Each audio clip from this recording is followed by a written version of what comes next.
Hello, and thank you for joining me for this overview of the features added by VIPRE Business's advanced product levels. VIPRE has 3 of these levels in total, which are antivirus, premium, and endpoint security.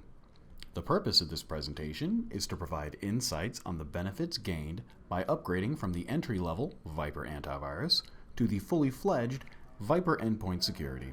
So, without further delay, let's begin. While the console itself will look very familiar, it's inside the policies that we'll find the actual additions.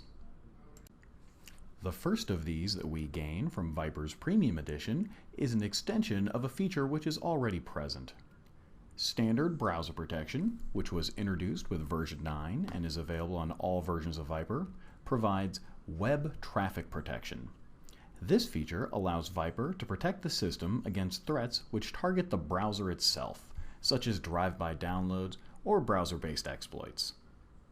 The advanced side of browser protection, which is introduced by the Premium Edition, allows VIPRE to utilize a very extensive bad website list to ensure that end users don't navigate to potentially hostile locations on the web. Version 9 also brought about a small but important change to these bad website checks themselves, in that they're now cloud-based as opposed to being tied to the antivirus's definitions. What this really means is that VIPRE will always be referring to the live list of bad websites, ensuring end users are always fully up to date. This is important due to how frequently malicious developers move between different locations on the web. Somewhat related, the Premium Edition also improves upon VIPRE's email protection by adding anti-phishing checks. This feature leverages the same cloud-based bad website list to remove any links inside of an email which are pointing to any of these malicious locations. From there, we move on to the software firewall feature provided by VIPRE Business Premium. Here, we can set up typical firewall rules for specific programs and protocols for inbound and outbound traffic on both trusted and untrusted networks. However, we also have the ability to define very specific exceptions should the need arise.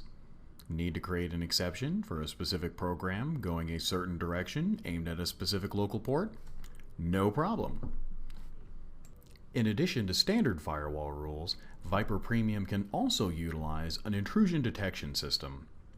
This feature leverages 449 customized snort rules to monitor network traffic for suspicious behavior on the adapter itself.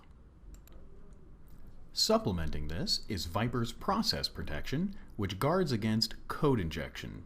Now, code injection refers to the act of exploiting a running process, forcing it to perform unintended actions. Should there be a valid program that utilizes this, we can exclude it from here while still monitoring for those unknown code injection attempts. The final feature added by VIPRE Business Premium is the ability to provide patch management for third-party products. The purpose behind this addition is to ensure we keep the programs on each system, which would be at risk for exploitation, fully up to date. Setting this up is nice and simple. We'll simply schedule a time for VIPRE to scan for which programs are running which versions on a system, and a time for these updates detected as being needed to be pushed out to these systems. Due to the prevalence of exploit kits, especially with ransomware infections, keeping these programs up to date is more important than ever, and VIPRE can greatly assist with this chore. With that, we've covered the Premium Edition's feature additions, so let's go ahead and move on to those provided by Endpoint Security. Let's start with this version's most exciting option, Advanced Active Protection. While version 9 introduced a dramatically improved scanning engine, Endpoint Security goes a step further by adding another layer to the live protection component of VIPRE, which guards the system between scans. The standard active protection will work how we're normally used to security software operating, files being scanned on either execution or touch. Execution scanning, as its name suggests, will scan files just as they're about to run. On access or touch scanning will inspect a file when it's touched, which is simply an action which involves a file. The advanced active protection won't replace this feature, but will instead add another layer on top for additional security. I've set up a quick animation to help visualize the process. As we've covered, when a file is run on a system, it's scanned by VIPRE's standard active protection, as we're used to.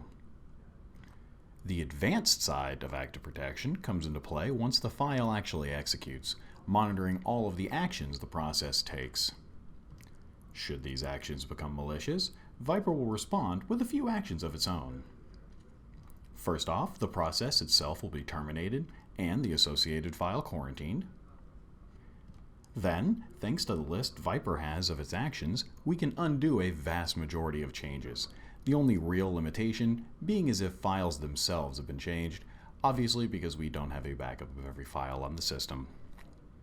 Finally, all the details regarding not only catching, but also remediating the threat will be uploaded to our definition server, so the next update will ensure all VIPRE users will be able to stop this threat at the standard active protection level. In the end, my favorite way to describe this feature is simply, it doesn't care what a file is, just what it does. And this advanced heuristics engine provides powerful protection against zero-day threats, as well as advanced malware, such as ransomware. The next feature we're going to take a look at is called device control.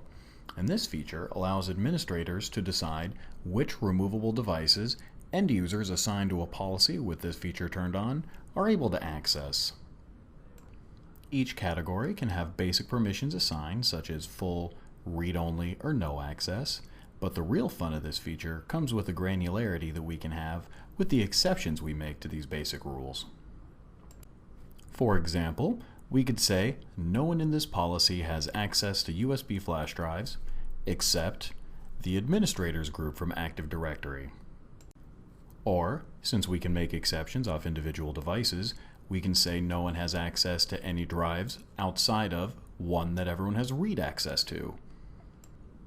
In the end, this feature allows administrators to be more confident in regards to the external end-user devices being connected to endpoints. On top of control, this feature also adds removable device encryption, with the idea behind it being to make sure that data leaving the network on removable storage devices stays safe. When enabled, VIPRE will just ask if we'd also like to encrypt removable hard drives along with flash drives. The process itself is nice and simple for end users. When plugging in a non-encrypted device, they'll simply be asked for a decryption password, as well as if they'd like to retain the information already on the device. Accessing the device on another system is also hassle-free. The system in question doesn't need a VIPRE agent or another program installed. The only real requirement is to use a Windows system and to have the correct password. Should the end user forget their password, however outlandish that concept may be, they can request it reset by submitting 2 sets of characters to the administrator. The admin will use these 2 sets to generate a third, which can be used by the end user to generate a new passcode for the device. So, in conclusion, we've reviewed the feature differences of both the premium and endpoint security versions of VIPRE Business over the standard edition. Just to reiterate, VIPRE Business Premium provides an advanced level of browser protection, a software firewall, which includes both intrusion detection as well as process protection, and patching capabilities for at-risk third-party programs. Alongside these capabilities, VIPRE Business Endpoint Security further bolsters security by including the advanced heuristics engine with active protection, as well as giving us more control over the devices connected to our network and the data that leaves on these portable storage devices with device control and encryption. With that, I thank you for listening to this presentation, and stay safe.